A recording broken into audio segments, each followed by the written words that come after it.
So today we are looking at an area of slight threat that is going to involve everything from the plains to the Midwest. And the big players in with this today are going to be damaging winds and hail. But damaging winds are going to be the biggest threat, and you'll see why. But there's actually going to be potentially two separate squall lines that will form, one to the south and then one up in the northern portion of this slight threat. And they're going to be traveling through, and then they'll combine later on to create a bigger system. But it is going to be a big two system development day because we're seeing two different pockets of areas that are going to connect in the middle with some supercells. So kind of where that bottleneck is at, where Iowa, South Dakota, Minnesota are at, and potentially with Nebraska and Iowa, right in there. Whenever we see that, that's going to tell us there's going to be some supercells in there. So I'd be watching out for supercells in that bottleneck area. But south of there, definitely big storm development, and north there, definitely big storm development. So we'll check that out here whenever we get up to the radar scans, but it's going to be a later in the evening development day. Temperatures aren't looking out of the ordinary. They're looking quite nice across almost the entire country.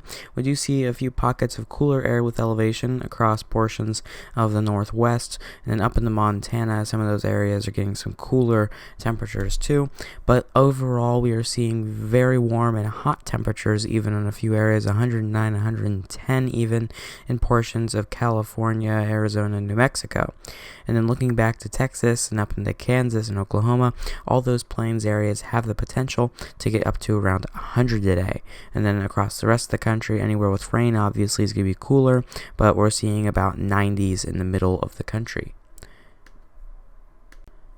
So the afternoon time, we are seeing a few cells start to pop up at roughly 4 p.m. Central Time across portions of the Dakotas, and then even looking back at the mountains, we see across parts of Wyoming, Colorado, and Nebraska, we see a few of these supercells start to pop up.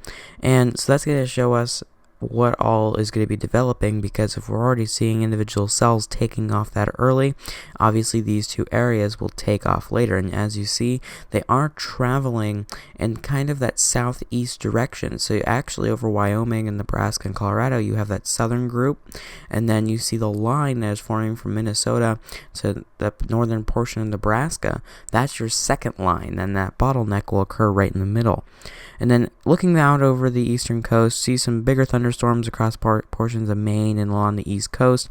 And we do see some of this with this kind of weak low that has developed over portions of the Carolinas, and then it'll be whipping out, and obviously it'll just be a kind of an ocean type of storm. And then we do see some more severe threat potentially around the south and Mississippi and Alabama, but obviously our major focus today is going to be back up here in the high plains.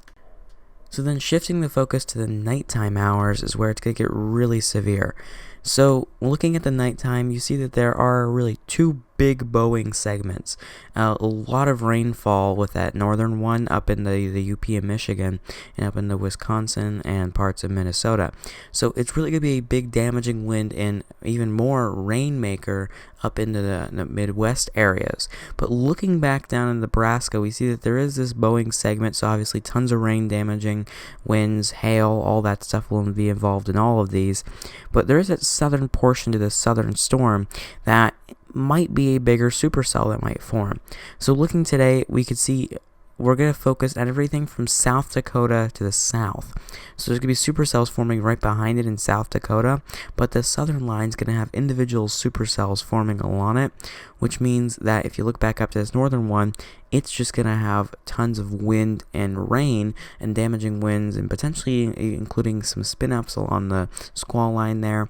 But the southern one's looking to be more severe, because not only do we get the two modes of rainfall and wind, we get hail, damaging winds, potential for tornadoes, and other things like that. So I definitely watch out if you live anywhere from Nebraska down to Kansas today.